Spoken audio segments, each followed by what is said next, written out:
தந்தை, மகன், தூய ஆவியாரின் பெயராலே ஆமென். இயேசு கிறிஸ்துவின் அன்புமிக்க சகோதர சகோதரிகளை உங்கள் அனைவருக்கும் கிறிஸ்து இயேசுவின் அன்பு கலந்த வணக்கத்தை தெரிவித்துக் கொள்கிறேன். இந்த நற்செய்தி பாகமானது லூக்கா நற்செய்தி 16ஆம் அதிகாரம் 1 முதல் 13 வரையான திருவாக்கியங்கள்.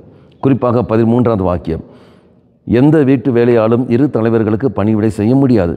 ஏனெனில் ஒருவரை வெறுத்து மற்றவரிடம் அவர் அன்பு கொள்வார், அல்லது ஒருவரை சார்ந்து கொண்டு மற்றவரை புறக்கணிப்பார். நீங்கள் கடவுளுக்கும் செல்வத்துக்கும் பணிவிடை செய்ய முடியாது. நம்முடைய வாழ்க்கையில் நாம் யாருக்கு முக்கியத்துவம் கொடுக்கின்றோம்? தெய்வத்துக்கா, உலகத்திற்கா? அதை நம்ம பார்க்க வேண்டும். இறைவனுக்கு முக்கியத்துவம் கொடுக்கணும் என்றால் அதுக்கேற்ற ஒரு வாழ்க்கை நாம் வாழ வேண்டும்.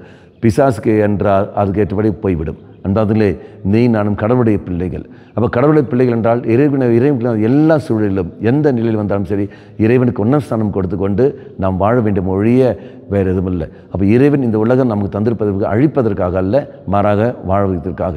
அப்போ அதே மாதிரி நீ நானும் இந்த உலகத்தில் வாழதான் வந்திருக்கிற ஒழிய மறிக்க வந்ததில்லை. அப்போ தற்கொலைக்கு அங்கே ஒரு நாளும் அங்கே இடம் என்பது இல்லை. தற்கொலை சிந்தனை அது தவறானது, பாவமானது. அப்போ இறைவன் மன்றாடுவோம்: ஆண்டவரே, நான் உனக்காக தான் வந்திருக்கின்றேன். என்னுடைய வாழ்க்கையில் உனக்கு நான் முக்கியம் கொடுக்கிறேன். நம்ம என்ன பணி செய்தாலும் சரி தெய்வத்துக்கு ஒன்றாம் ஸ்தானம் கொடுத்துக்கொண்டு அந்த பணியை நாம் செய்கிற பொழுது நிச்சயமாக அந்த பணி நன்மையாக மாறும், அது வெற்றியாகவும் அமையும். இறைவனில் மன்றாடுவோம். நல்லவனாய தெய்வமே, உனக்கு ஒன்றாம் ஸ்தானம் கொடுத்து உமக்கு ஒன்றாம் ஸ்தானம் கொடுத்து வாழக்கூடிய வரத்தை எனக்கு தந்துடலும்.